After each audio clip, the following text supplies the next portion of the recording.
Good evening again, everyone. My name is Terry Conley, and thank you so much for coming out and talking about budgeting for a brighter future. As you know, in this day and age, it's so essential for our overall well-being, particularly our financial well-being, to have a budget, to make sure that our personal finances are in order.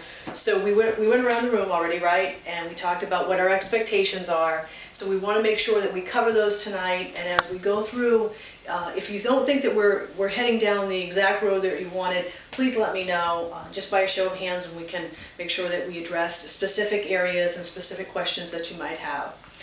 What we're going to do, as we mentioned, is that there are so many aspects of budgeting, right? We have the federal budget, which probably is the most well-known budget and it's probably the one that impacts us outside of our own personal finances. And there's a nice little quote from George W. Bush that says, "It must be a budget because there are a lot of numbers in it."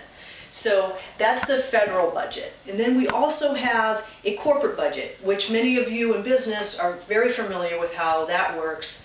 And then there's the personal budget, the budget that affects you and me and the essentials of our own home life and the well-being of our family. So that's really where we want to focus on tonight. So let's take a look at the concept of what a budget is.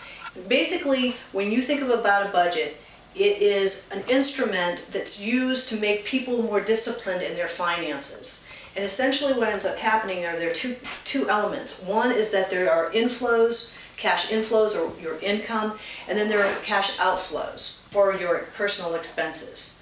So those two elements, inflows and outflows, essentially what they need to do is they need to equal each other so that we're not overspending. There's a statistic out there